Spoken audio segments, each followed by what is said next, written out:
घट। तो प्रेमी सजनों, ये तन घट को छुटा के और मन घट को छुड़ा के और उस आत्म घट का ज्ञान बताते हैं, आत्म घट की पहचान बताते हैं, आत्म घट में आपको समाना सिखाते हैं। कहा है आत्म चिन्हे परमात्म चिन्हे और गुरु कहावे सोए, और यह भेद काया से बाहर पूछे बिरला कोई। प्रेमी सजनों, कबीर ज्ञान जो है ये सब ज्ञानों में श्रेष्ठ है, फुल एंड फाइनल ज्ञान है, पीएचडी का ज्ञान है। कबीर साहब का ज्ञान जिसने समझ लिया, शेष जानना बाकी नहीं रहेगा, शेष समझना बाकी नहीं रहेगा।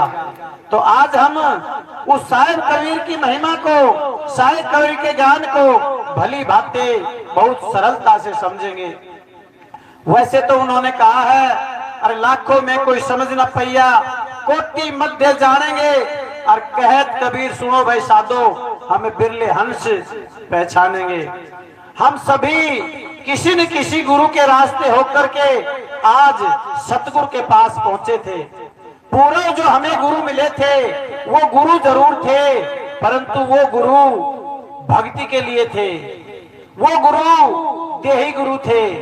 आज जब उनके रास्ते में चलते चलते और जब हमें मिला कि पूर्ण सतगुरु ऐसा होता है जो काया से परे, जो आत्म घट का बारे में बताए, जो आत्मा और परमात्मा को एक कर दे, जो परमात्मा के बारे में इस सूरत को समा दे, जो शब्द में सुरती को लगा दे और भेद बता दे, उसको पूर्ण सतगुरु कहते हैं। प्रेमी सजनों, पहले जब भी हम गुरु जी के पास थे तो हमने ज्ञान को अच्छी से समझा, और जब नितिन साहब का हमारे सामने जब सत्संग आया तो मानो कि आश्चर्य होने लगा। मैं अपनी बात बता रहा हूं, मेरा नाम कालू दास है, गांव झाबुआ है। मैं पिछले 21 साल से श्री सतपाल जी महाराज के चरणों की भक्ति करते हुए अपनी साधना में रत था, जो कि देही ज्ञान था। अपने आप में बिल्कुल समर्पण था और यही सोच समझ के लगा हुआ था कि ये पूर्ण ज्ञान है। परंतु लॉकडाउन के समय में जब दुनिया को मरने का खतरा था तो हमें भी यही खतरा सता रहा था। आखिर मरना तो है, परंतु क्यों ना संतों के विचार सुन के मरे, क्यों ना संतों की बातों को सुन के मरे। तो हम संत शिरोमणि आदरणीय सतपाल जी महाराज के सत्संग सुन रहे थे। उनके बाद में उनका परम शिष्य हर संतोषानंद है, जो कि महात्माओं में सिरताज है, हम उनका सत्संग सुन रहे थे। सुनते सुनते अचानक से काली स्क्रीन पे मोबाइल पे लिखा आया, नितिन साहब का सत्संग, जाप मरे अजपा मरे अनहद भी मर जाए, और सूरत समावे शब्द में ताको काल खाए। हमने सोचा ये कौन गपोर ठोक रहा है, इससे हमने लठ बजाना है, इसके साथ लड़ाई करनी है। और ये कौन झूठ बोल रहा है जो अजपा को भी मार रहा है और अनहद को भी मार रहा है, ये तो सभी संतों को झूठ बहका रहा है। आखिर सजनों क्या बताए, हमने जब इनके सत्संग खोले, इनके परमाणु के सामने, इनके आध्यात्मिक वचनों के सामने, इनके मूल ज्ञान के सामने हमने घुटने टेक दिए।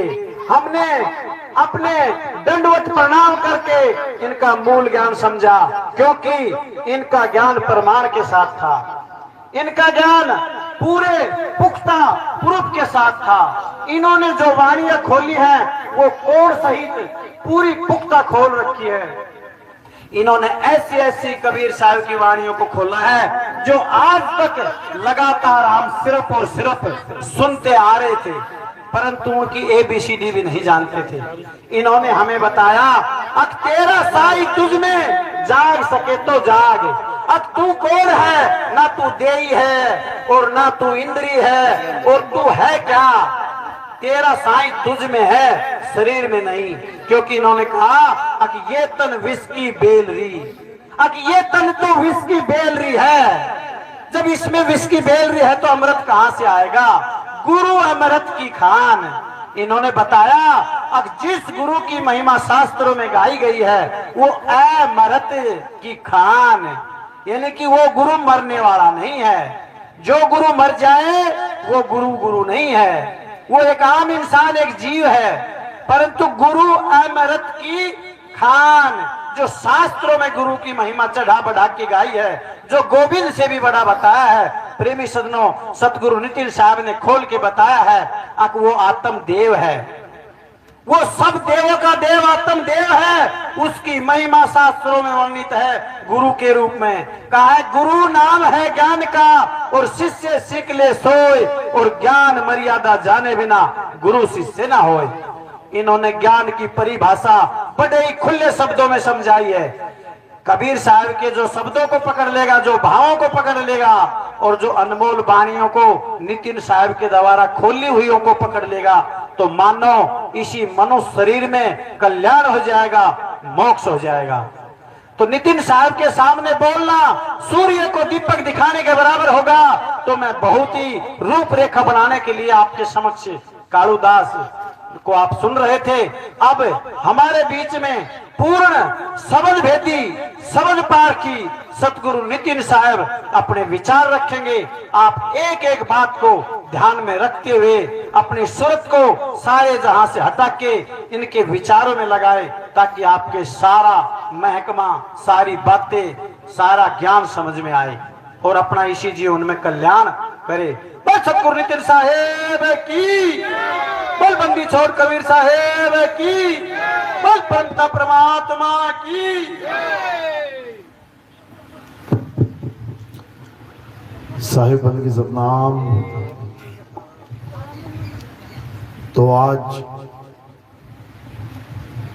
भिवानी में ये मूल ज्ञान का सत्संग होने जा रहा है। बहुत बड़े भाग हैं उन जीवों के जो अपने पूरे जीवन काल में एक बार भी इस मूल ज्ञान को सुन पाते हैं, और उससे भी बड़े भाग हैं उन जीवों के जो इस मूल ज्ञान को थोड़ा सा भी समझ पाते हैं। क्योंकि सुनना आसान है, आए बैठे घंटा 2 घंटा सुन के चले गए, लेकिन इस ज्ञान को समझना बहुत मुश्किल है। ये ज्ञान जल्दी समझ में नहीं आता। जब तक परमपिता परमात्मा की अपार कृपा ना हो, जब तक परमपिता परमात्मा की दया ना हो, तब तक ये ज्ञान किसी के समझ में नहीं आ सकता। सुन भले लो, सुन के चले जाओ। तो मालिक की कृपा जब होती है, तब एक एक बात समझ में आने लग जाती है। ऐसा कुछ होता ही नहीं है जो तुम्हारी समझ में ना आए, लेकिन ये तब होगा जब परमात्मा ने तुमको चुन लिया है।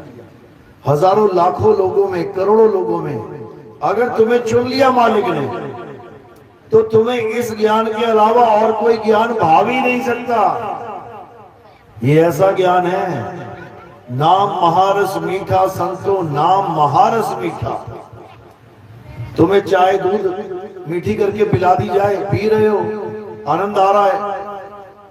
बीच में अगर एक रसगुल्ला खिला दिया जाए ना, उसके बाद चाय बेस्वाद हो जाती है, फिर ना पता लगता है कि चाय फेंकी है कि कैसी है, पानी रह जाता है फिर मुंह में।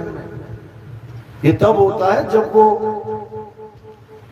महारस मीठा नाम, जब ये आपके जीवन में आ जाता है। तो आज इसी मूल ज्ञान को समझेंगे, जिसे समझने में बड़े बड़े ऋषि मुनि, बड़े बड़े पीर पैगंबर औलिया ये फेल हो गए, ये समझ नहीं पाए और अपना जीवन ऐसे ही बिता के चले गए। तो आज परमात्मा से अरदास करेंगे कि ये आवाज जहां तक जा रही है, हर जीव का कल्याण हो, हर जीव को ये ज्ञान समझ में आए, और इसी जन्म में अपना जन्म मरण का रोग खत्म करके ये जीव सदा सदा के लिए मुक्त हो जाए। तो सत्संग शुरू करने से पहले परमात्मा के नाम पे जयकारा लगाएंगे। बोलिए परमपिता परमात्मा की, सतगुरु बंदी छोड़ कबीर साहेब की, सतगुरु मदन पति साहेब की, दीवार जवाहर पति साहेब की, सभी संतों की, सतगुरु राम सेवक साहिब की, सतगुरु विरागपति साहिब की, सभी संतों की, सभी भक्तों की, इस गांव नगर बस्ती की, कलीनापुर धाम की, सत्संग कराने वालों की, इनके माता पिता गोपाल की, सकल हंस को बंदगी, साहेब बंदगी, सतनाम। तो कबीर साहब समझा रहे हैं कि जब से ये जीव इस भवसागर में आया है, तब से आज तक ये निकल नहीं पाया। इसी मिट्टी के संसार में, इसी मिट्टी के घरों में रहते रहते जन्मों जन्म बिता दिए, युगों युग बीत गए, अनंतों चौकड़ी युग बीत गए। आज भी ये यही धक्के खा रहा है, आज भी ये मिट्टी के पीछे लड़ाई कर रहा है। ये मेरी जमीन, वो तेरी जमीन, इतनी मेरी जमीन, उतनी तेरी जमीन, ये मेरा घर, ये तेरा घर। मिट्टी की लड़ाई है सारी, मिट्टी का संसार, मिट्टी का पुतला, और मिट्टी में ही लड़ मर रहा है। ये भूल गया है कि हम कौन हैं, कहां से आए हैं और कहां जाना है। ये भूल चुका है। इसको मां के गर्भ तक का समय याद नहीं रहा कि कैसे मां के गर्भ में उल्टा लटका था। माया ने भुला दिया। जब इसी जन्म में जो गर्भ जून मिली है वो भुला दिया, तो पिछले जन्म कहां याद रहेंगे। इसीलिए हमें याद नहीं रहता कि हम कितने पुराने हैं, कितने जन्म बीत गए हमारे यही धक्के खाते, और हम ये सोच के बैठे हैं कि नहीं, ये हमारा पहला जन्म है, पहली बार संसार में आए हैं। पता नहीं कितने बड़े बड़े महलों में रह के राजा बनके वहां मौत आई, उसके बाद भिखारी बनके उसी महल के बाहर भीख मांगते जन्म बीत गए। कोई गिनती मिनती नहीं है। कितनी बार 184 में चले गए, कोई गिनती मिनती नहीं है। समझ लो, संतों की वाणी समझा रही है। कई जन्म भय कीट पतंगा, कई जन्म गजमीन कुरंगा। इतने जन्म बीत गए, इतने जन्म बीत गए कि तुम हिसाब भी नहीं लगा सकते। तुम्हारी जीरो खत्म हो जाएंगी लगाते लगाते हिसाब। लेकिन अब क्या करना है, अब हमें वो जानना है जिसको जानने के बाद हमें और कुछ जानना शेष नहीं रह जाता। वो जानना है, और उसे क्या कहते हैं, उसे परम सत्य कहते हैं। परम सत्य यानी उसके अलावा और कुछ जानना शेष ही नहीं रह जाएगा। अब वो परम सत्य है क्या, अब ये जानना बाकी है। इतना तो पता लग गया सबको कि सत्य ही है जो कुछ भी है, सत्य के अलावा सब झूठ है। सत्य को ही पाना है। महात्मा बुद्ध जैसे जब घर बार छोड़ के चले गए, बीवी बच्चे को, माता पिता को सोता छोड़ के चले गए, कहां चले गए, जंगल में चले गए। जब जंगल से वापस लौटे अपनी पत्नी के पास, तो पत्नी ने पूछा क्यों चले गए थे हमें सोता छोड़ के। तो क्या बोले महात्मा बुद्ध, सत्य की खोज में। यानी इतना तो पता लग गया था कि सत्य को खोजना है। तो वो बोली क्या सत्य जंगल में मिलता, सत्य तो तुम्हारे पास है। तब वो क्या बोले, बिल्कुल सही बात है, सत्य हमारे पास है, लेकिन कोई बताने वाला नहीं था, इसलिए जंगल में जाना पड़ा। क्योंकि उस समय जितने भी ऋषि मुनि होते थे, जितने भी भक्ति करने वाले लोग होते थे, वो क्या करते थे, वो शहरों को छोड़ के जंगल में चले जाते थे ताकि उन्हें कोई डिस्टर्ब ना करे। जंगली जानवरों का डर होता था, लोग जंगल में घुसते नहीं थे, और वो लोग जंगल में रहते रहते जानवरों से दोस्ती कर लेते थे, उनको कोई कुछ नहीं कहता था। वो अपना मस्ती में लीन है, भक्ति में। तो उन लोगों से मिलने के लिए, उन लोगों से सत्य की मार्ग, सत्य का रास्ता जानने के लिए मुझे जंगल में जाना पड़ा। लेकिन आज देखो कितना भाग्यशाली है ये जीव। अब किसी को जंगल में जाने की जरूरत नहीं है, अब घर बैठे सत्य मिलेगा। ये जो हाथ में मोबाइल पकड़ा हुआ है ना, ये पूरा जंगल है।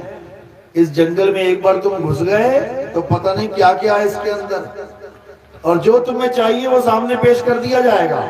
तुम बोलो तो सही चाहिए क्या, जो तुमने बोल दिया वही सामने लाके खड़ा कर दिया जाएगा। ये ऐसी चीज है तुम्हारे हाथ में, समझो। जैसे कल्प वृक्ष होता है ना, जो मांगोगे मिल जाएगा, ये कल्प वृक्ष ही समझ लो। तो जब घर बैठे हमें पता लग गया कि सत्य क्या है, तो उसे प्राप्त करने में देरी नहीं करनी चाहिए, क्योंकि एक पल का भरोसा नहीं कब क्या हो जाए। आज तुम जिंदा घूम रहे हो, कहो आज ही तुम्हारी मृत्यु आ जाए, कोई गारंटी नहीं है। क्योंकि मौत कभी समय देख के, मौत कभी उम्र देख के, मौत कभी अवस्था देख के नहीं आती। यहाँ हट्टे कट्टे बंदे अटैक हो जाते हैं। अभी देखो मरा पिछले हफ्ते बॉडी बिल्डर हमारा देश का, विदेशों तक पहुंच है, विदेशों तक नाम है, अटैक से मर गया। क्योंकि सबके साथ ऐसा होना है। किसी की भी मृत्यु ये निश्चित नहीं है कि कब आएगी, कभी भी आ सकती है। इसलिए क्या करना है, अब सत्य को जानना है। तो सत्य क्या है, कबीर साहब समझा रहे हैं कि सत्य ही वो परम तत्व है जिसको पाने के बाद आपका जन्म मरण का रोग खत्म हो जाएगा। सत्य कोई नाम नहीं है कि जपने के बाद तुम्हारा जन्म मरण का रोग खत्म होगा। पानी की तरह सत्य एक तत्व है। पानी पीने से गला गीला होगा, पानी जपने से गीला गला नहीं होगा।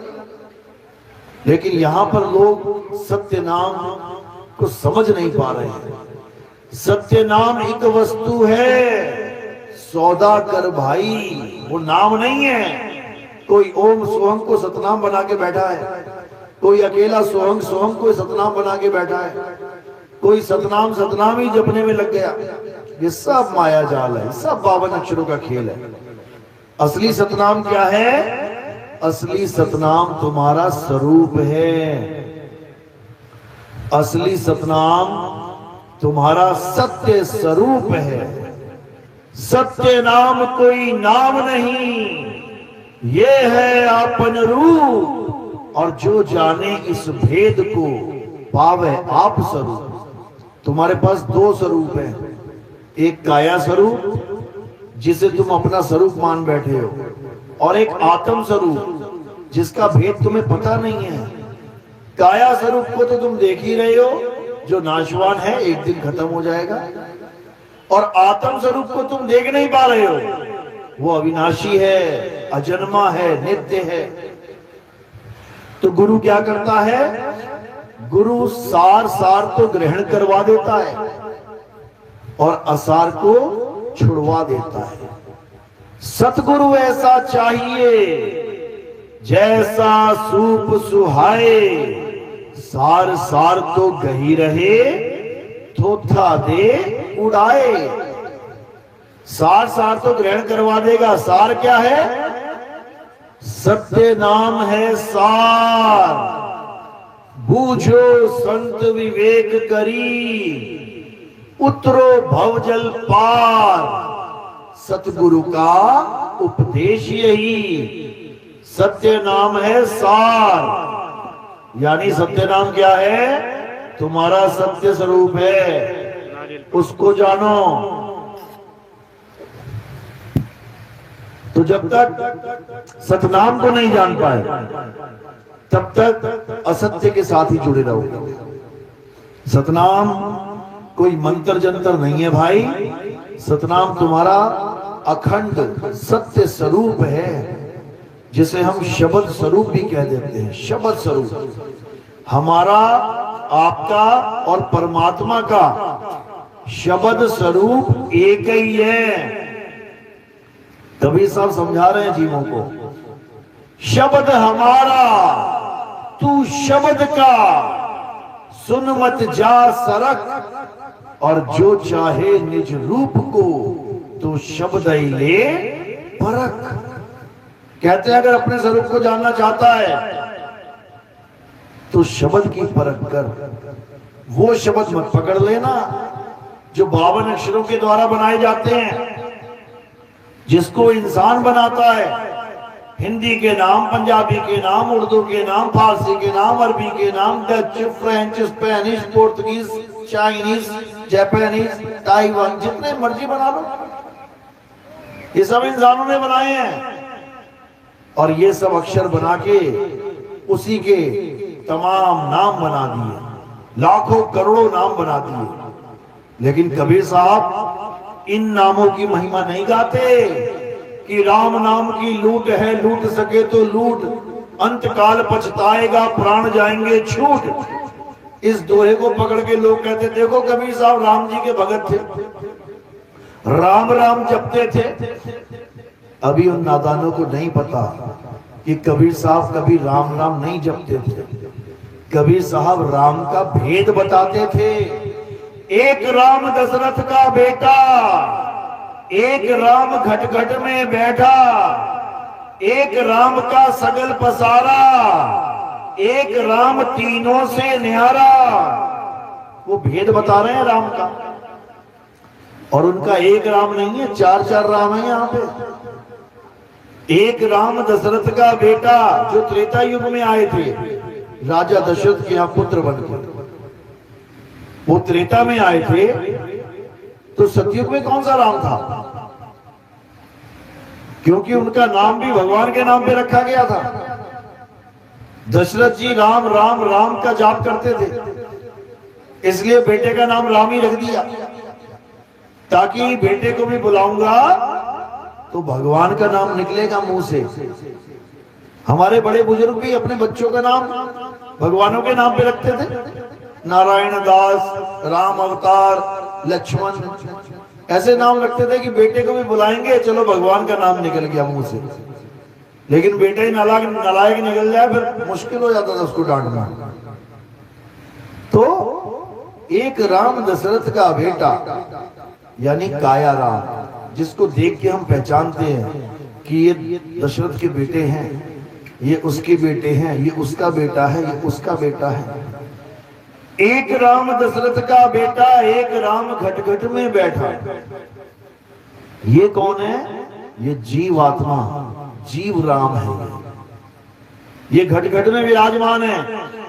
हमारे घट में हमारा जीव, तुम्हारे घट में तुम्हारा जीव। हर घट में ये जीव विराजमान है, यही काया को चला रहा है। एक राम दशरथ का बेटा, एक राम घट में बैठा, एक राम का सगल पसारा। ये जितना पसारा तुम्हें दिख रहा है, ये तीसरे राम का पसारा है।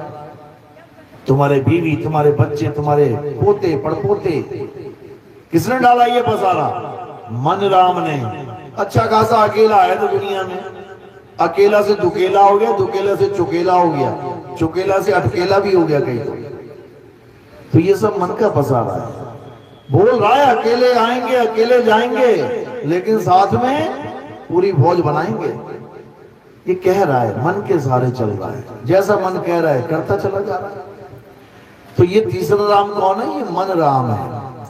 एक मकान से दो, दो से चार मकान, एक किले से दो, दो से चार किले, एक बिजनेस से दो बिजनेस, दो से चार बिजनेस, बढ़ते ही जा रहे हैं। इसका पसारा रुकता ही नहीं कहीं। तो ये मन पसारा है, मन का राज है, मन राम है। और चौथा, एक राम तीनों से न्यारा। उसे तुम परमात्मा कह लो, उसे तुम आत्म राम कह लो, उसे तुम आत्म देव कह लो, वो एक ही है जो तीनों से न्यारा, इन तीनों से न्यारा है। उसको जानकर इस जीव का कल्याण होगा। अगर उसे नहीं जान पाए तो किसी का कल्याण होने वाला नहीं, यहीं धक्के खा के निकल जाओगे। तो कबीर साहब उसकी पहचान बता रहे हैं कि वो असली नाम बोलने लिखने पढ़ने में नहीं आता, वो असली शब्द जिससे हर जीव की मुक्ति होगी बोलने लिखने पढ़ने में नहीं आता। अरे शब्द शब्द सब कोई कहे, वह तो शब्द विदेह जीपा पे आवे नहीं, निरख परख कर ले। वो जीप पे नहीं आता मेरे भाई कि तुमने किसी भाषा के नाम को रटना शुरू कर दिया और सोचो कि ये सतनाम है। नहीं है, बिल्कुल नहीं।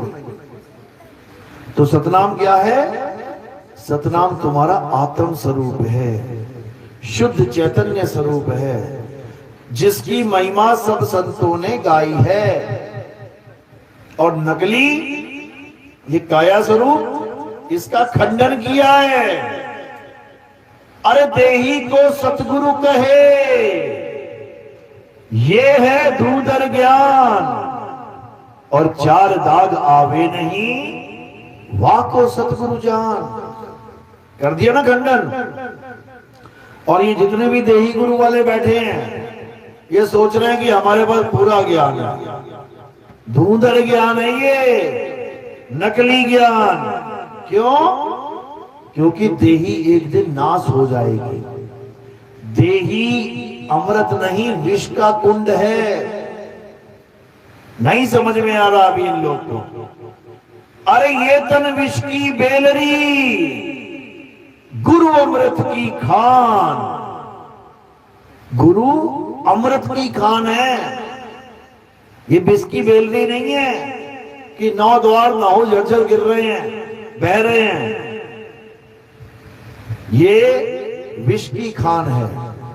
शीश दिए जो गुरु मिले तो भी सस्ता जान। कहते हैं अगर सिर भी कटाना पड़ गया ना और गुरु मिल जाए, यानी अमृत की खान मिल जाए, तो बहुत सस्ते में प्राप्ति हो गई, समझ लेना।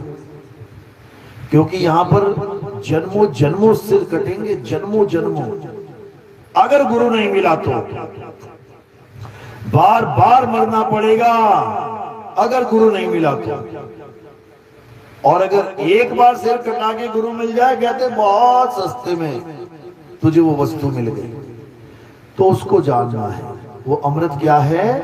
वो हम सबका आत्म स्वरूप है, शुद्ध चैतन्य आत्म स्वरूप, जिसको सिख गुरुओं ने खालसा बोला है। खालसा, खालसा क्यों बोला? कि नीले पीले कपड़े पहन लो, बन गए खालसा। खालसा नाम क्यों रखा गया? खालसा नाम रखा गया खालिस से। खालिस, खालिस क्या होता है?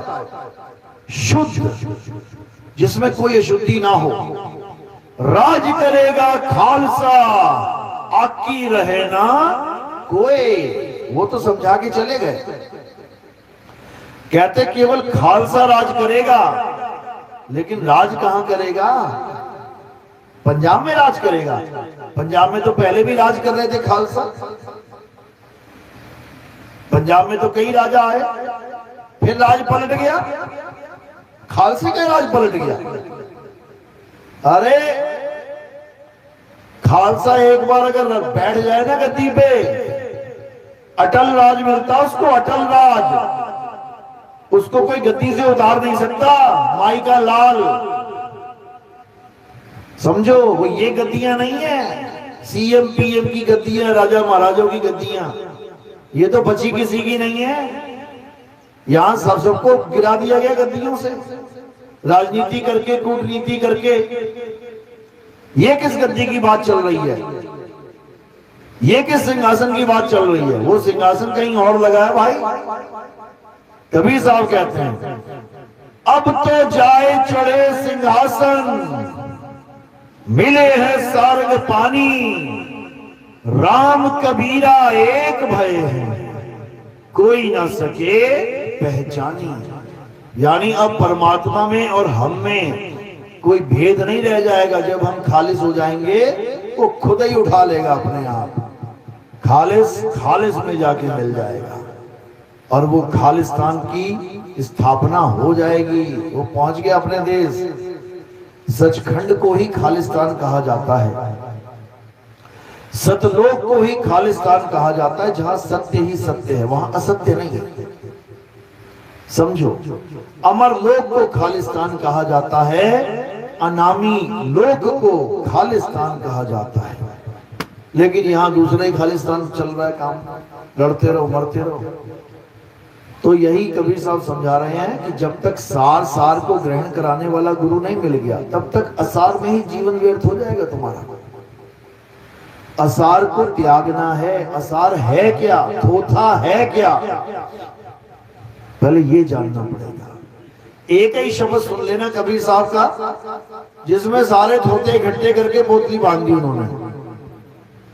जैसे क्या होता है, घर में जब कबाड़ इकट्ठा हो जाता है, क्या करते हैं, इधर से उठा उधर से उठा, सारे कमरों का कबाड़ कहाँ बांध के रख देते हैं, स्टोर रूम में। कभी जाना किसी के घर में, पूरा घर चमक रहा होगा, उसको कहना भैया स्टोर रूम दिखा यार अपना। जब तुम स्टोर रूम में घुसोगे, तुम कहोगे बाप रे बाप ये क्या है, तो क्या कहेगा, अरे सारा कबाड़ यहीं रखते हैं हम लोग। तो कबीर साहब ने भी सारा कबाड़ एक जगह इकट्ठा कर रखा है। कौन से शब्द में, मोको कहाँ ढूंढे रे बंदे, मैं तो तेरे पास में। निष्पक्ष होके एक बार ये शब्द अच्छे से सुन लेना, या आपने सत्संग किया हुआ इसके ऊपर, मोको कहाँ ढूंढे रे बंदे नितिन दास, इतना लिख देना। उसके बाद अपना अपना कबाड़ उठा के देख लेना, चेक कर लेना, जो तुम लेके बैठे थे वहां पड़ा है कि नहीं पड़ा है।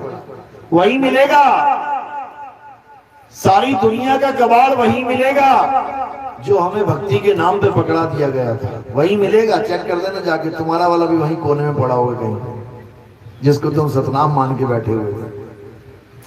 तो क्या कहते हैं, मोको कहाँ ढूंढे रे बंदे, मैं तो तेरे पास में। ना मंदिर में, ना मस्जिद में, ना काबे कैलाश में, ना मैं जप में, ना मैं तप में, ना एकांत निवास में। खोजी हुए तुरंत मिल जाऊं, एक पल की तलाश में। कहे कबीर सुनो भाई साधो, मैं तो हूं विश्वास में।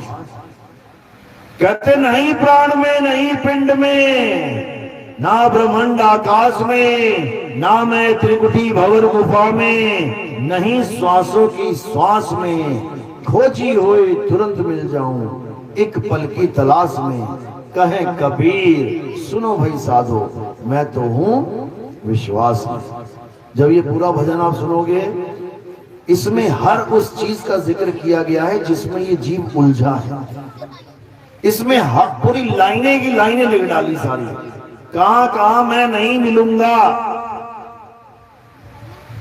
कहां कहां मैं नहीं हूं, बिल्कुल क्लियर लिखा है। अब उसमें जब मैच करते जाओगे, अपने आप ही सब कुछ छूटता जाएगा।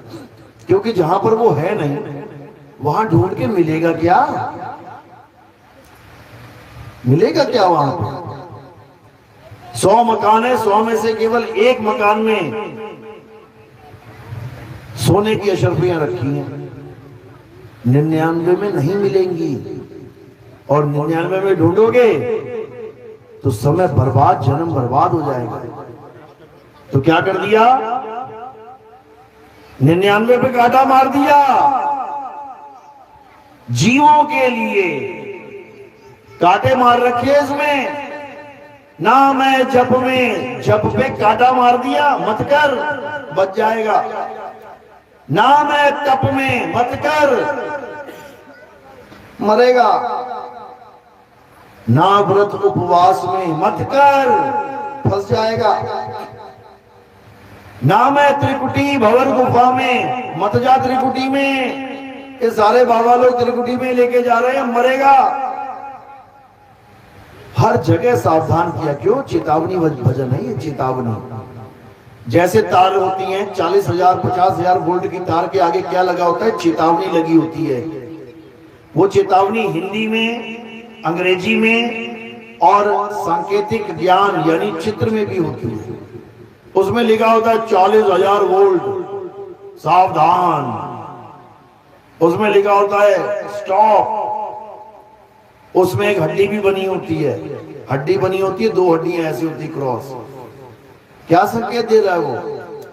कह रहा छू मत लिए, ऐसी हड्डी बन जाएगी तेरी भी।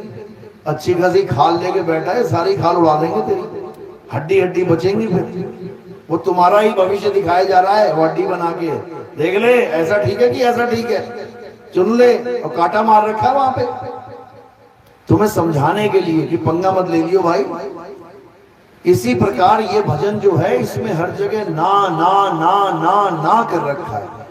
और जो उनकी ना को हाँ हाँ समझ जाए, हाँ मैं जब में, हाँ मैं तब में, हो गया काम से। क्योंकि बाबा लोग वो नहीं छोड़ सकते जो वो कई सालों से करते आ रहे हैं। उनके गुरु ने उनको जप करवा दिया, वो उसी को सत्य मान के बैठ गए। उनके गुरुओं ने तप करवा दिया, वो तप को मान के बैठ गए। उनके गुरुओं ने प्राण योग करवा दिया, सोहंग सोहंग, उसको मान के बैठ गए। उनके गुरुओं ने जीभ घुमा के गले में लगवा दी, वो उसको सत्य मान के बैठ गए। कहते अमृत टपक रहा। मैंने पूछा बाबा से, मैंने कहा कितना अमृत पी लिया बाबा आज तक, कितनी बोतल पी ली होंगी? अरे पूछो नहीं, 50 साल हो गए पीते हुए। मैंने कहा अमर हो गया शरीर, मरेगा तो नहीं? अरे बचा किसका है? अरे जब बचा किसका है तो काहे अमृत अमृत कर रहा है उसको? अमृत वो होता है जिसे पी के शरीर अमर हो जाए। अमृत उसे कहते हैं जिससे पी के हम अमर हो जाएं। राहु की गर्दन कट गई लेकिन अमर है, जिंदा थी वहां पे, मरी नहीं। क्यों? अमृत पी लिया उसने। बाबा तेरी गर्दन काटे तो क्या होगा? अरे जाने दे यार, मेरी गर्दन मत काटना। क्यों? क्योंकि वो अमृत नहीं है। अगर वो अमृत होता, बाबा डंके की चोट पे कहता कि बेटा मेरी गर्दन भी काट दे, तब भी मैं अमर हूं। क्यों? क्योंकि मैं अमृत पी रहा हूं 50 साल से। अरे अमृत नहीं पी रहा, बलगम पी रहा है ये बलगम पी रहा है। ये गले में जीभ लगा लगा के घुमा घुमा के बलगम पिला दिया उन लोगों ने तुम्हें, अमृत बोल के। ऐसा दुष्कर्म कर दिया इन लोगों ने कि क्या बताएं। कबीर साहब ने इसको मना करा। ये मुद्राएं होती हैं, कौन सी मुद्राएं? ये खेचरी। अब क्या कह रहे हैं साहब? चाचरी ना भूचरी ना खेचरी या गोचरी उन्मुनी, इन पांचों की गम नाही, रेचक कुंभक पूरक को ढंग नाही। अरे पड़े गुने वाद करे कबू नाही मानिए, श्वासा का जाप करे झूठ सो बखानिए। अक्षर पार नी अक्षर भरपूर है, और कहें कबीर ये सत्य कर्मानी है। सारा खेल, सारा पिटारा खोल दिया बाबाओं का। अब बाबा कहते हैं यार नितिन दास ने छोड़ा ही कुछ नहीं हमारे पास, अब क्या करें? अब कॉपी करते हैं, अब नकल ही मारनी पड़ेगी भैया, नहीं तो दुकान खत्म। आज तक जो 10वां द्वार करते थे, आज वो 11वां द्वार बोलने लग गए। कहते पहले 10वें द्वार पहुंचो, फिर तुम्हें 11वें द्वार में पहुंचा देंगे। क्यों? क्योंकि साधना उनकी 10वें द्वार की है। अपनी साधना भी नहीं छुड़वा रहे हैं और लालच भी दे दे रहे हैं आगे का कि तो जो हम करते आए वो करो, 10वें तक पहुंचो, फिर आगे 11वां भी मिल जाएगा। ऐसे नहीं मिल जाएगा मेरे भाई। 11वें द्वार का मार्ग ही अलग है। 11वें द्वार में पहुंचने के लिए विहंगम चाल चाहिए। ये चींटी मकड़ी मछली फेल हो जाती है वहां पे। क्या चींटी आसमान में उड़ा सकते हो तुम? चील जितनी उड़ जाए। अब ये मत कहना चींटी के भी पंख आ जाते हैं, वो बेटा एक ही दिन के लिए आते हैं। जब मौत आ रही होती है तो उसको वरदान मिलता है, बता कहाँ मरना चाहती है? वहां मरना, चल जाओ, उड़ के जाते मर वहीं पे। कहते ना चींटी के पंख आ गए, चींटी के पर निकल आए, उसका अंत समय होता है। वो विहंगम चाल नहीं है वो। तो चींटी मकड़ी मछली ये कभी आसमान में नहीं उड़ सकते। वहां कौन उड़ेगा? वहां पक्षी उड़ेगा। इसीलिए कबीर साहब ने पूर्ण संत की चाल विहंगम चाल बोला है। गरीबदास जी समझा रहे हैं, सतगुरु के लक्षण कहूं अचल विहंगम चाल, हम अमरापुर ले गए ज्ञान शब्द सरघाल। जितने भी नकली गुरु बैठे हैं, जितने भी नकली ज्ञान लेके बैठे हैं, ये आपको क्या झांसा देंगे कि आपने अपने धूमधाम तक रुक रुक के पहुंचना है। कोई कहेगा पहले मूल कमल में रुकेंगे, गणेश जी के दर्शन करेंगे, फिर स्वाद कमल में ब्रह्मा जी के दर्शन करेंगे, फिर नाभि कमल में विष्णु जी के दर्शन करेंगे, फिर हृदय कमल में शंकर जी के दर्शन करेंगे, फिर कंठ कमल में दुर्गा जी के दर्शन करेंगे, फिर त्रिकुटी में जाके आगे चक्र में उस निरंजन के दर्शन करेंगे, फिर आगे बढ़ेंगे। कभी नहीं बढ़ पाओगे। निरंजन को पार करना तुम्हारे बस की बात नहीं है। क्यों? क्योंकि निरंजन के साथ जो माया खड़ी है, वो माया इतनी प्रबल है कि तुम्हारी हालत खराब कर देगी। अभी तुमने माया देखा नहीं है, अभी माया का जाल, अभी तुम माया को जान, अभी तुमने केवल एक ही सूरज देखा है, रोज देखते हो। अगर एक खरब सूरज तुम्हें दिखा दिए जाए, तुम पागल हो जाओगे। बाप रे बाप, ये क्या है। अर्जुन कुरुक्षेत्र की धरती पे जब बैठा था, गीता का ज्ञान समझ रहा था, जब विराट रूप दिखाया गया, कहते हैं हजारों लाखों सूरज जैसे एक साथ आ गए हैं। मैं देख नहीं पा रहा हूं, अंधा ही हो गया हूं, देख नहीं पा रहा हूं आपको मैं। ये क्या है? ये माया है, माया। और कर नैनो दीदार महल में प्यारा है, इस शब्द में माया का पूरा चिट्ठा खोल दिया कबीर साहब ने। मूल कमल से लेके स्टार्ट करके माया के सारे लोकों का वर्णन कर दिया। सतलोक, अलख लोक, अगम लोक, अकह लोक, अनामी लोक, सारे खोल डाले हमें समझाने के लिए कि माया ने ऐसे ऐसे ऐसे लोक बना रखे। और हमें क्या लग रहा है, अरे इन लोकों में हमने जाना है। कबीर साहब कह रहे हैं इन लोकों में पहुंचो, पहुंचो नहीं, बचो। सारे लोकों का वर्णन करने के बाद क्या कहते हैं, काया भेद किया निर्वारा, ये सब रचना पिंड मंझारा, माया अवगति जाल पसारा, सो कारीगर भारा है। बहुत बड़ा कारीगर है ये। आदि माया कीनी चतुराई, झूठी बाजी पिंड दिखाई, अवगति रचना रची अंडमाही, ताका प्रतिबिंब ढाला है। ये रास्ता नहीं बता रहा हूं मैं कि मूल कमल से जाओ, कलिंग कलिंग का जाप करो, फिर स्वाद कमल में ओम ओम का जाप करो, फिर नाभि कमल में हरियंग हरियंग का। ये नहीं बता रहा हूं मैं करने को। कई लोग कहते देखो उसमें लिखा है आंख कान मुख बंद कराओ, अनहद झींगा शब्द सुनाओ। बताओ, कह रहे लिखा है उसमें। अरे लिखा तो ये भी है, आंख न मूंदो कान न रूंदो, तनिक कष्ट मत धारो, खुले नयन पहचानो, हंस हंस सुंदर रूप निहारो। फिर तो एक ही आदमी की दो दो वाणियां हो गई। एक कह रहा है ये कर, दूसरा कह रहा है ये ना कर। एक ही आदमी कह रहा है, एक कह रहा है ले अमृत पी ले, और वही दूसरे को कह रहा है ले जहर पी ले। ऐसे कैसे हो सकता है? क्योंकि मूल बुद्धि नहीं समझ सकते वाणियों के भेद को।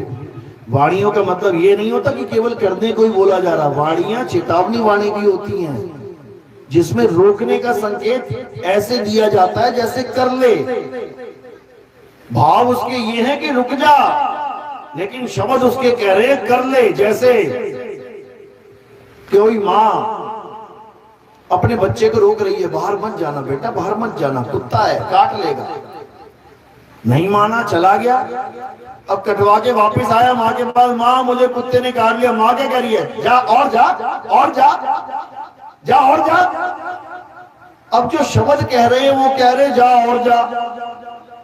अब कोई सुनेगा अरे यार कैसी निर्दयी माँ है यार, ये तो कह रही है और जा, और कटवा के आ। लेकिन उन शब्दों के पीछे भाव क्या है?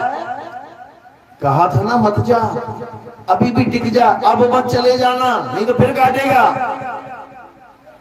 तो जो कबीर साहब ने बोला है आंख कान मुख बंद कराओ, अनहद झींगा शब्द सुनाओ, दोनों तिल एक तार मिलाओ, फिर देखो गुलजारा है। ये उन लोगों के लिए बोल रहे हैं जो ये गुलजारा देख रहे हैं, जो लगे पड़े हैं बेचारे दोनों तिल एक तार में मिलाने के लिए। समझो, उनको सावधान किया जा रहा है। लास्ट में पूरी वाणी खोलो, देखो समझ में आएगा। माया का खेल समझा दिया पूरा, पूरी वाणी खोल के रख दी। और इसी वाणी के ऊपर सबके पंथ चल रहे हैं। ये जितने भी बैठे हैं, राधा स्वामी, रामपाल, ये धन धन सदगुरु, जितने भी बैठे हुए हैं सब इसी वाणी को लेके चल रहे हैं। देखो कह रहे हैं करो करो करो करो, अरे लास्ट में क्यों नहीं दिखता? मोतियाबिंद हो गया क्या? माया का जाल बता रहे हैं। आदि माया कीनी चतुराई, झूठी बाजी पिंड दिखाई। ये जो मैं बता रहा हूं ना, ये झूठी बाजी है, ये सब दिखा रखा है माया ने, तू उलझ गया उसमें जाके। झूठी बाजी पिंड दिखाई, अवगति रचना रची अंड माही।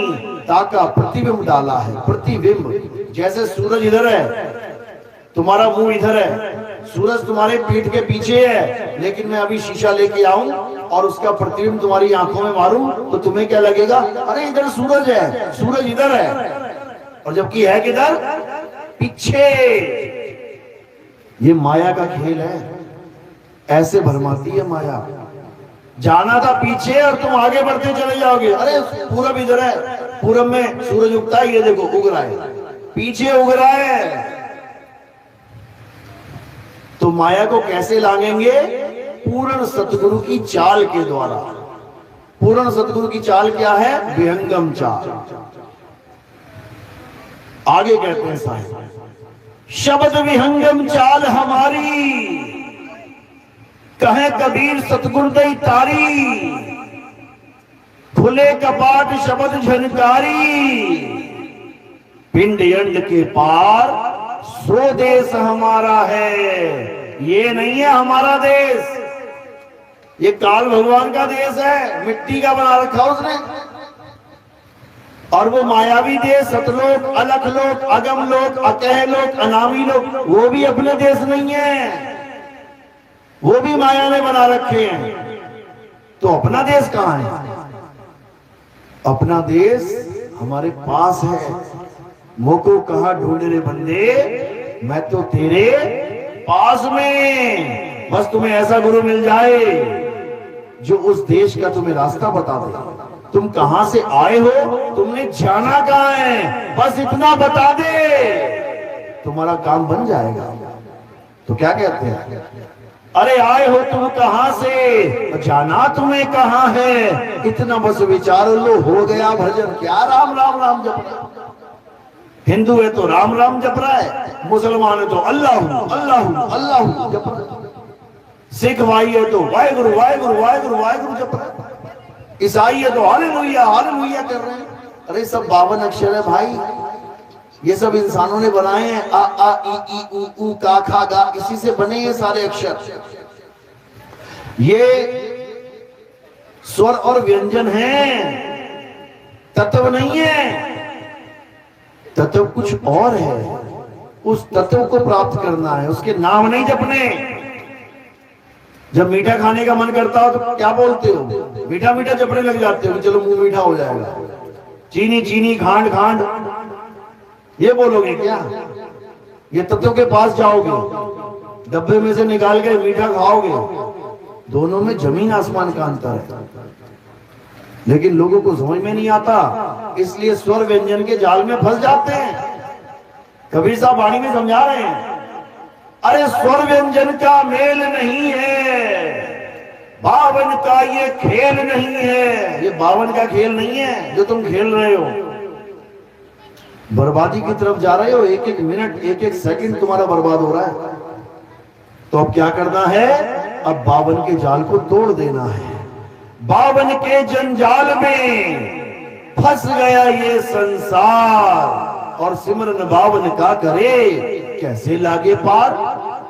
परमात्मा को याद करना था और याद 52 को करने लग गया। हिंदी पंजाबी उर्दू के अक्षरों को याद करने लग गया। बताओ कैसे बात बनेगी? गुरु ग्रंथ साहब में वाणी दर्ज है, अरे 52 अक्षर जोरे आन, सकिया ना अक्षर एक पहचान। उस एक अक्षर को जान लो, अक्षर यानी अविनाशी। उस एक अविनाशी को जान लो, ये अक्षर को छोड़ो। अरे 52 अक्षर जीव आधारा, आदि अक्षर जीव व्यासे न्यारा। वाही को सत सिमरन कहिए, वो है असली सिमरन। ये नहीं है माला हाथ में पकड़ ली, राम राम राम राम, अल्लाह अल्लाह अल्लाह, वाहिगुरु वाहिगुरु वाहिगुरु वाहिगुरु।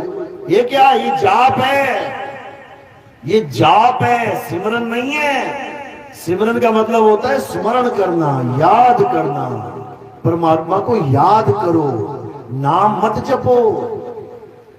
नाम जपने से कुछ नहीं मिलने वाला, याद करने से तुम्हें उसका स्वरूप याद आ जाएगा। अरे सत्य स्वरूपी नाम साहिब का, सो निज नाम हमारा।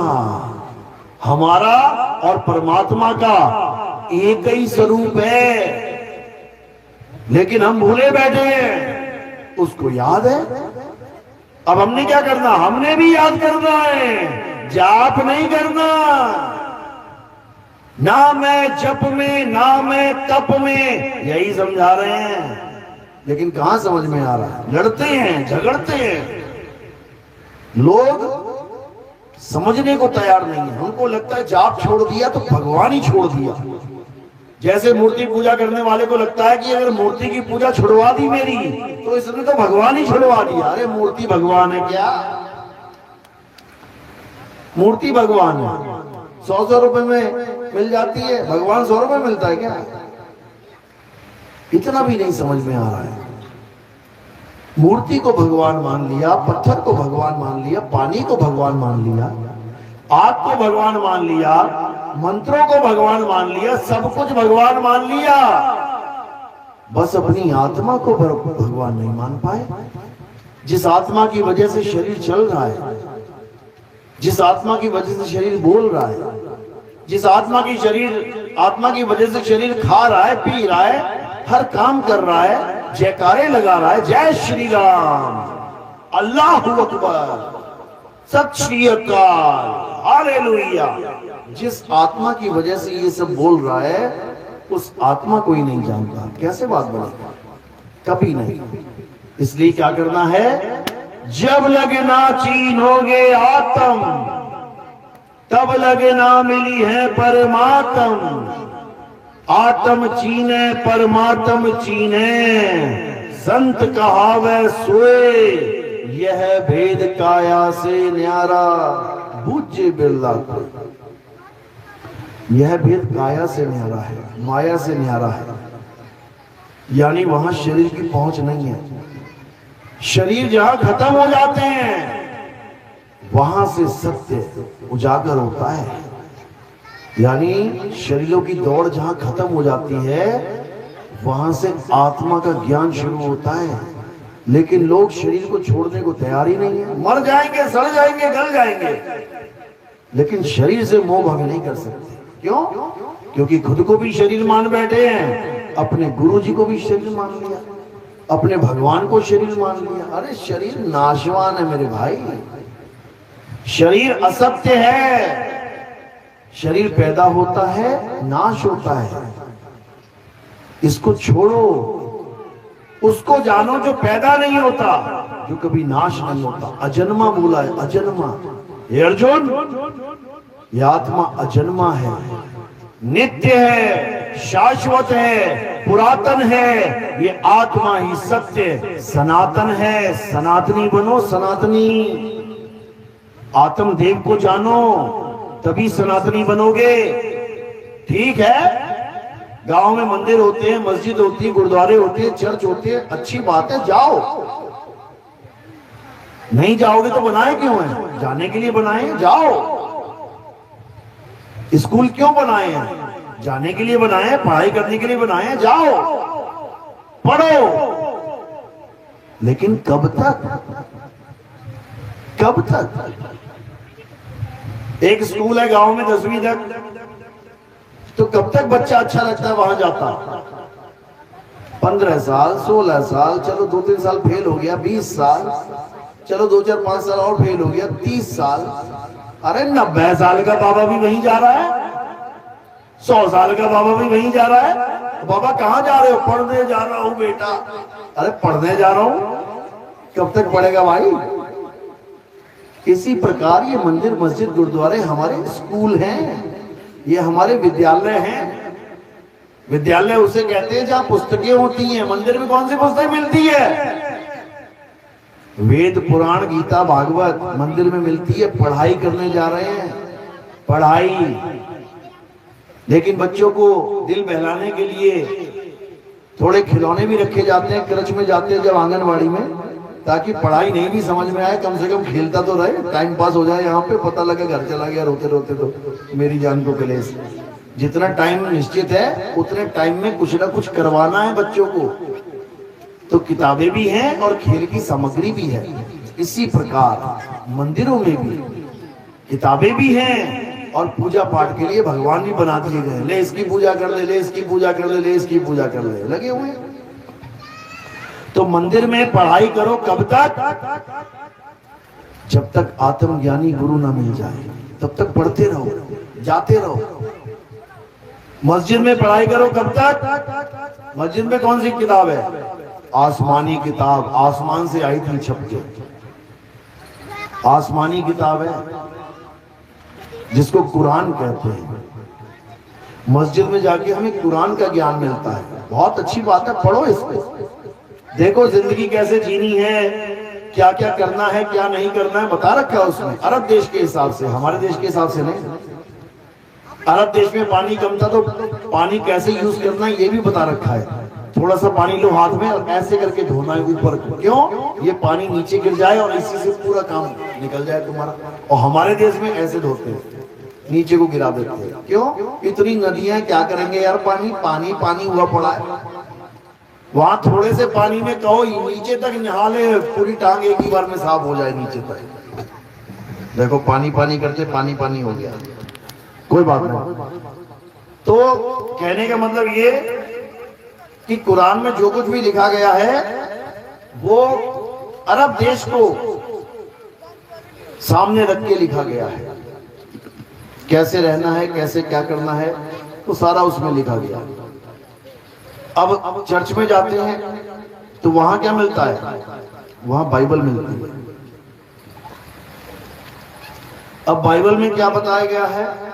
जीवन जीने के तरीके बताए गए हैं, ईसा मसीह के बारे में बताया गया है। बाइबल में यह भी समझाया गया है कि एक होली स्पिरिट है। ईसा मसीह तो हैं, ठीक है, एक गुरु तो होना ही चाहिए, लेकिन एक होली स्पिरिट भी है। होली स्पिरिट जिसको हिंदी में कहते हैं पवित्र आत्मा। आप कभी ईसाइयों के सत्संग में जाना तो वहां पर वो सब चीखने लग जाते हैं, पवित्र आत्मा प्रवेश हो, पवित्र आत्मा प्रवेश हो, मुझे दया करो, मुझ पे दया करो, पवित्र आत्मा खुश हो। कौन है भैया ये पवित्र आत्मा? क्या है ये पवित्र आत्मा? ये इसी की बात चल रही है जिसको हम खालसा कहते हैं, खालिस, जिसको हम शुद्ध चैतन्य स्वरूप कहते हैं, जिसको हम शब्द गुरु कहते हैं। ये उसकी बात चल रही है। समझो, एक ही चीज को अलग अलग तरीके से बताया जा रहा है, लेकिन हम सारी उम्र पढ़ाई में लगे रहते हैं, हमें आत्मज्ञानी गुरु नहीं मिलता और पूरी उम्र हम एक शिष्य बन के निकाल देते हैं। जबकि केवल पढ़ाई नहीं करनी है, कमाई भी करनी है। बच्चों को स्कूलों में भेजते हैं, क्यों? पढ़ाई करने के लिए। उसके बाद क्या करेगा? कमाई करेगा। इसलिए कहते हैं बड़ी कमाई वाला महात्मा आया हुआ है गांव में। कमाई वाला? क्या कमाया ऐसा उसने? क्या कमा लिया? मंत्र जाप को कमाई नहीं कहते। जितने भी इतिहास में लोग देखोगे जिन्होंने मंत्र जाप किया, भगवानों को बुला भी लिया, सामने प्रकट भी हो गए, उनका कल्याण नहीं हुआ, बल्कि मारे गए वो लोग। भस्मासुर ले लो, रावण ले लो, जितने भी ले लो तुम, सबने नाम जपा, भगवान प्रकट हो गए सामने। तुम नाम जपो, तुम्हारे सामने प्रकट नहीं होंगे वो। राक्षसों के आगे प्रकट हो गए। राक्षसों ने वरदान भी मांगे, लेकिन वरदान उनका ही कल्याण कर दिया, वरदानों ने खात्मा कर दिया। अगर उन्हें आत्मज्ञानी गुरु मिल जाता तो वो कभी किसी भगवान को नहीं बुलाते, मंत्र जप जपते, वो अपनी आत्मा का कल्याण कर देते। तो इसी प्रकार हमें आत्मज्ञानी गुरु मिलता है, तब हमारी पढ़ाई पूरी हो जाती है और कमाई शुरू हो जाती है। आत्मज्ञानी गुरु किस चीज की कमाई करवाता है? मंत्रों की कमाई नहीं करवाता कि ये मंत्र इतने जप ले, ये इतने जप ले और ये इतने जप ले। आत्मज्ञानी गुरु किस चीज की कमाई करवाता है? अनमोलक वस्तु की। जैसे मीराबाई को करवाई थी। पायो जी में नाम रतन धन पायो, वस्तु अमोलक दी मेरे सतगुरु, कृपा कर अपनायो, पायो जी में नाम रतन धन पायो। अब ये अनमोलक वस्तु क्या है? कितने की होती है ये वस्तु? हमें भी दे दो यार, गुरु जी से बोलो। अरे वो वस्तु तुम्हारे पास पहले से ही है, तुम्हारा खजाना तुम्हारे पास पहले से भरपूर है, सब घट नाम रहा भरपूर। कह रहे हैं घट घट मेरा साइया, सुनी सेज न कोई, बलिहारी वा घट की, जिस घट प्रगट होए वो सबके पास है।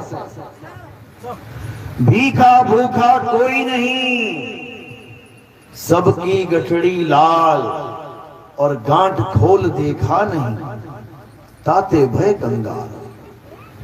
कहते इसलिए कंगाल बैठे हैं सारे बनके, क्योंकि गांठ खोलना नहीं जानते। गठड़ी सिर पे ही पड़ी हुई है, वो ना हिलती कहीं भी, लेकिन उस गठड़ी को खोलना नहीं आता तो करे क्या?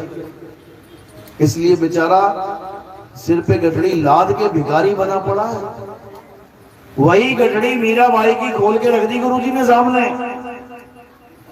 और जब मीराबाई ने अपनी गठड़ी में देखा तो क्या कहती है? पायो जी में नाम रतन धन पायो। अरे वस्तु अमोलक दी मेरे सतगुरु, कृपा कर अपनायो। मेरे गुरु ने मुझे वो वस्तु दे दी जो वस्तु पहले से ही मेरे पास थी, लेकिन मुझे उसके बारे में पता ही नहीं था। क्या है वो वस्तु? आत्मा। वो सबके पास है। अपनी अपनी आत्मा लेके आए हो सारे। घर तो ना छूट गई किसी की कि वहां वो झंडे लेके चल रहे थे, रास्ते में गिर गई हो किसी की? देख लो, चेक कर लो जेब में। सबकी आत्मा सबके पास ऑलरेडी है, लेकिन उस आत्मा का ज्ञान नहीं है, तो क्या करेगा बेचारा जीव? जब आत्मा का ज्ञान नहीं है तो शरीर का ज्ञान पकड़ेगा। अरे महल नहीं है तो झोपड़ी में रहेगा, कहीं तो रहेगा। आत्मा का ज्ञान नहीं है तो क्या पकड़ेगा? नाड़ियों का ज्ञान पकड़ देगा। इंगला नाड़ी, पिंगला नाड़ी, सुषमन नाड़ी। बताओ, नाड़ियों का डॉक्टर बनना है क्या? नाड़ी विशेषज्ञ बनना है क्या तुमने? अरे आत्मज्ञानी बनना है। नाड़ियां पकड़ के नाड़ियों में घुसा देगा, ये इतना खतरनाक है। तो साहिब कह रहे हैं इंगला बिन से, पिंगला बिन से सुषमन नाड़ी। और कहें कबीर सुनो रे गोरख, कहां लगी हो ताड़ी। ये अभी झंडा घूम रहा है ना, तो लगा हुआ है इंगला पिंगला सुषमना में सांसें चढ़ाने के लिए। और जब प्राण निकाल देगा ना बाहर, तब समझ में आ जाएगा कहां ध्यान लगाना है। तो ये अखंड ध्यान नहीं है। ये काया में ध्यान रखना अखंड ध्यान नहीं है। काया से पार, काया से न्यारा लख है, संत कहा वैसो। तो वो परमात्मा काया से न्यारा है, वो किसी शरीर में नहीं है, वो शरीरों से परे है। इस काया में कौन है? जीव है, जीव, जिसे जीवात्मा कहते हैं। धक्के खा रहा है ये जीवात्मा। कहां पे? 84 में, यानी ओम में। ओम क्या है? काया। सोहम क्या है? जीव। समझा रहे हैं गरीबदास जी महाराज। अरे ओहम काया मरी मरी जाए, सोहंग फिर गोता खाए। ओम मारे ओम मरे, सोहंग लख 84 फिरे। और ये मंत्र बना के बैठे हैं इसे। ओम ले लो, सोहंग ले लो, ओम ले लो, सोहंग ले लो। क्यों? जपी हैं ये लोग, जपी। इनका काम है कुछ भी लेके बस घोट दो, जप लो उसको। इसी में खुश हैं ये लोग। जिस किताब में कुछ लिखा हो उसी को पकड़ के बस जपने लग जाओ। वो गरीबदास जी महाराज लिख के चले गए, उसमें ब्रह्म, क्या नाम था उसका, ब्रह्म गायत्री में ओम ओम ओम ओम कलिंग कलिंग कलिंग कलिंग हरिंग हरिंग। वो इसी को रेल बना रखी है सबने। सुबह उठते ही चालू रहते ओम ओम ओम ओम कलिंग कलिंग कलिंग कलिंग हरि। अरे एक बार ले ले नाम, एक बार में सुनेगा नहीं क्या? किसी को बुलाना हो, विनोद नाम है, विनोद विनोद विनोद विनोद, 4 बार बोलना है क्या?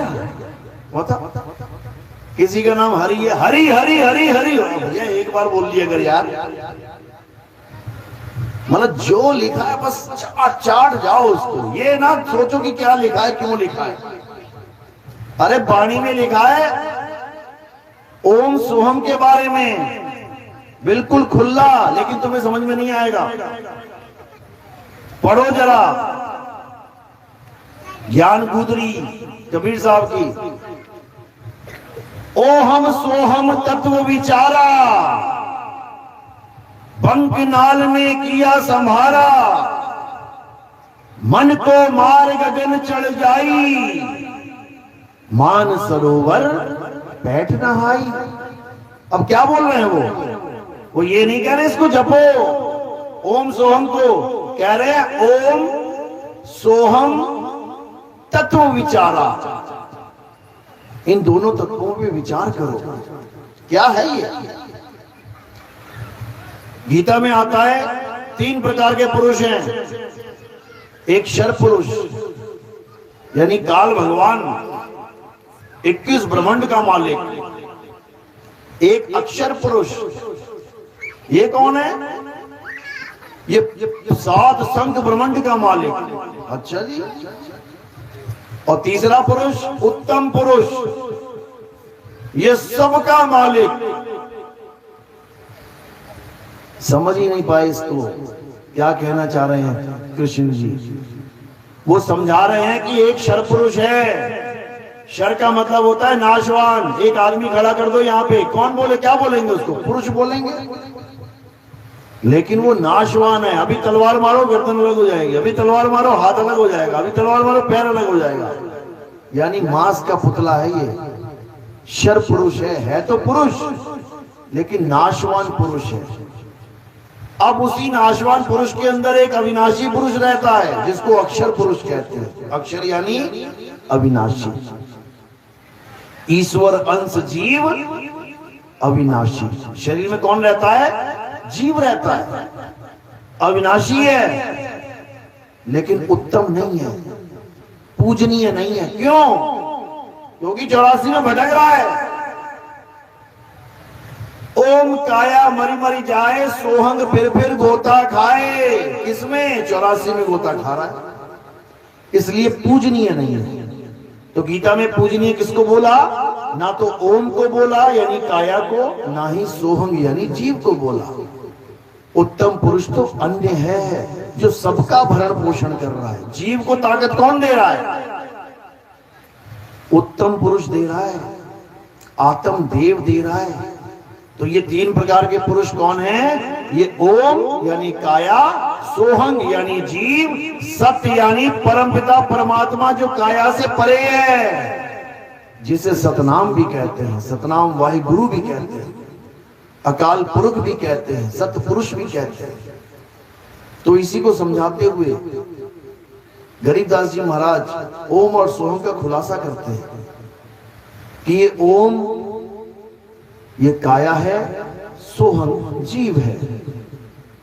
अमर तो है लेकिन निडर नहीं है। निडर डरता है ये। कहते हैं जीव सोई जो जुग जुग जीवे, उत्पत परलय माही, देह धरे भर में 84, निर्भय कबहू नाही। ये जीव अविनाशी है लेकिन डरता है, और परमात्मा भी अविनाशी है लेकिन निडर है। एक को सतनाम कर्ता पुरुष निरपहो। निरपहो यानी उसे किसी का डर नहीं, वो निरपहो है और ये डरता है। अब इसका डर खत्म करना है।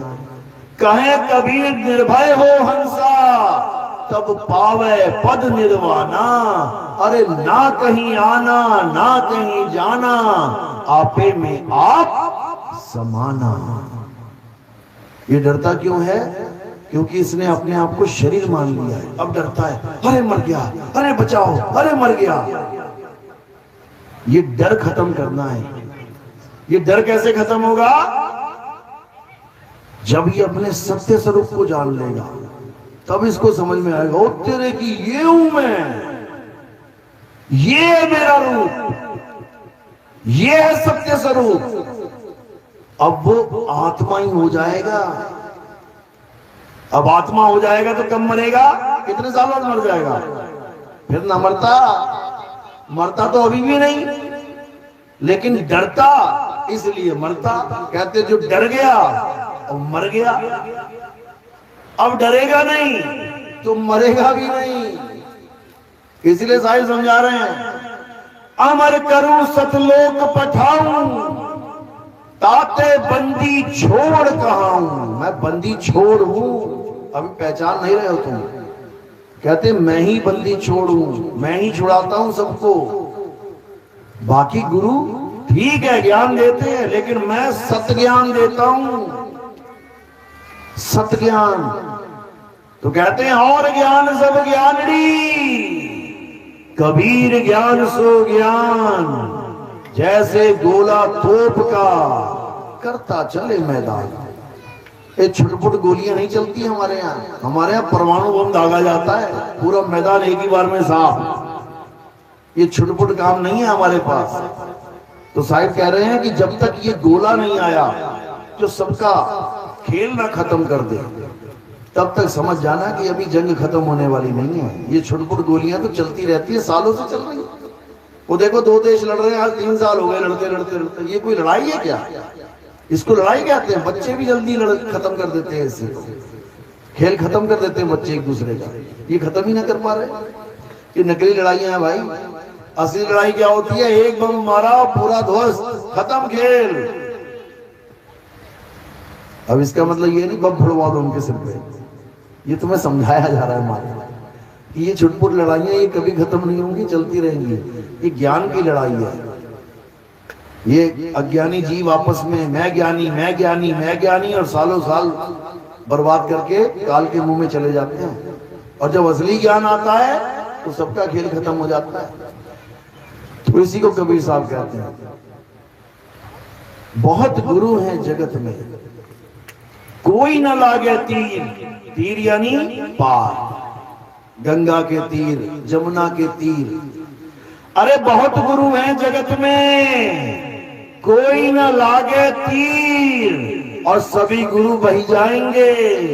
जागृत गुरु कबीर, यानी उस भवसागर के पार कोई नहीं जा पाएगा, वो उसी में बह जाएंगे सारे, गर्भ में आ जाएंगे वापिस उल्टा लटक के। लेकिन कोई हमारे साथ जुड़ जाए, कबीर साहब कहते हैं अगर मेरे साथ जुड़ जाए फिर काल उसका बाल बांका नहीं कर सकता। क्यों? क्योंकि मैं ऐसा दाव दे दूंगा, ऐसा दाव दे दूंगा, धोबी पटका मारोगे उसको, धोबी पछाड़ कहते हैं उसे। ऐसा दाव दे दूंगा, काल हाथ खड़े कर देगा, अपने सरेंडर कर देगा अपने आप को। इसीलिए समझा रहे गुरु गुरु में भेद है, गुरु गुरु में भाव, सोई गुरु नित बंदिए, जो शब्द बतावे दाओ। क्योंकि अंत समय आने वाला है, सबकी मौत आने वाली है। इतना याद रखना, कोई लंबा खेल नहीं बचा है, बहुत छोटा खेल रह गया है। अब इस छोटे से खेल में तुमने असली ज्ञान को पकड़ लेना है, जो तुम्हारी मौत के समय काम आएगा। भले जीते जी काम ना आए, कोई बात नहीं, पैसा कमाने में काम नहीं आएगा, सेहत बनाने में काम नहीं आएगा, घर के रिश्तेदारी में काम नहीं आएगा, मकान दुकान में काम नहीं आएगा, लेकिन अंत में जरूर काम आएगा। और अंत भला तो सब भला।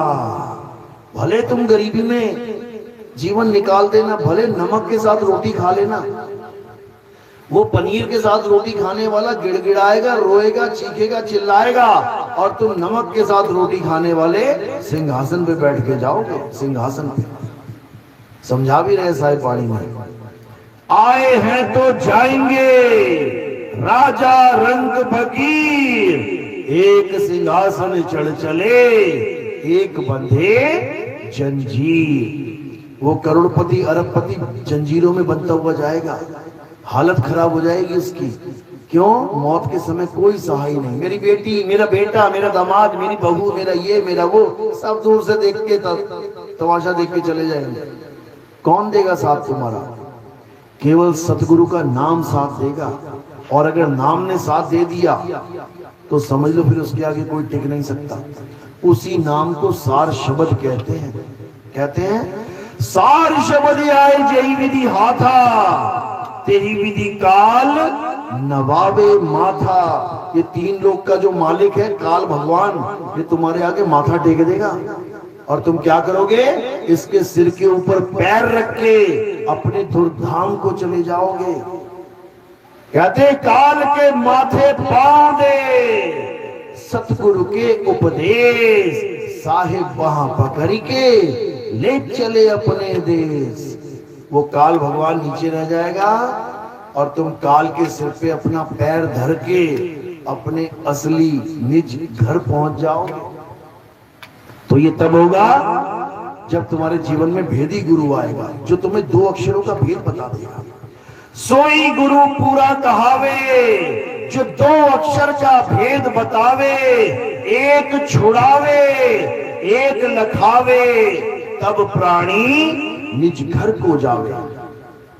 एक छुड़ावे, नकली माल छुड़वा देगा, ये जप तप पूजा पाठ व्रत हवन यज्ञ सब छुड़वा देगा।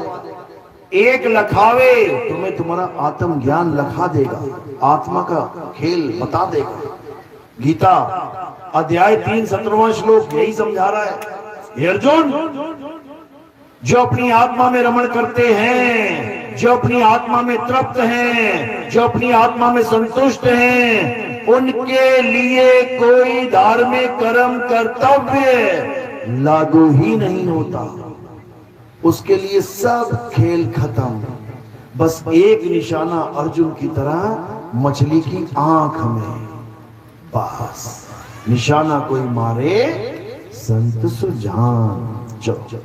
तो आज का सत्संग यही समाप्त करते हैं। परमात्मा से अरदास करेंगे कि मेरी बात सबके समझ में आए। किस किस के समझ में आई जरा बात को हाथ खड़े करो। बहुत अच्छी बात है, सबके समझ में आएगी तभी तुम्हारी जीव का कल्याण होगा। नहीं तो 84 तैयार है, आई बाहर है। इतनी बड़ी बाहर मिलेगी तो बाहर ही रह जाओगे, फिर अंतर में नहीं आ पाओगे। समझ लो। तो बाहर नहीं रहना है, अब कहाँ जाना है? अब अपने अंदर जाना है। अपने अंदर, काया के अंदर नहीं, अपने अंदर। क्योंकि तुम्हारे अंदर ही तुम्हारा मालिक छुपा हुआ है। ज्यों तिल माही तेल है, ज्यों चकमक में आ, तेरा साईं तुझ में है, जाग सके तो जाग। बोलिए सतगुरु बंदी छोड़ कबीर साहिब की सदा ही जय हो। साहिब बंदगी सतनाम। अब आरती का समय है। आरती कैसे करते हैं समझ लो। हमारे यहाँ आरती किसी फोटो, किसी कैलेंडर, किसी मूर्ति की, नाशवान वस्तुओं की नहीं होती। हमारे यहाँ आरती किसकी होती है? आत्मदेव की होती है, गुरुदेव की होती है, आत्मा की होती है। तो कैसे करते हैं आत्मा की आरती समझ लो। मेरे पास आत्मा है कि नहीं है? है। Thank you. इसी आत्मा की पूजा होती है। कैसे होती है? थोड़े से फूल उठाने हैं और मेरे सिर के ऊपर रख देने हैं। सिर के ऊपर क्यों रखे? क्योंकि पैर के अंगूठे से लेकर सिर की चोटी तक ये सब क्या दिखाई दे रहा है? नाशवान शरीर। भूरा भी हो सकता है, काला भी हो सकता है, गोरा भी हो सकता है, खाल है, बाल है, इसको छोड़ दो। अब ये फूल कहाँ रखे? काया से परे। तो ये कहाँ चले गए? कहाँ समर्पित हो गए? ये आत्मदेव के चरणों में समर्पित हो गए। उसी आत्मदेव की आरती होती है हमारे यहाँ, शब्द गुरु की आरती। कोई भी गलती से भी मुझे शरीर मान के आरती ना करे, नहीं तो शरीर में ही रह जाएगा। आत्मा की आरती ही असली आरती है। आत्मा की आरती ही असली आरती है। बोलिए परमपिता परमात्मा की सदा ही जय। साहिब बंदगी सदा।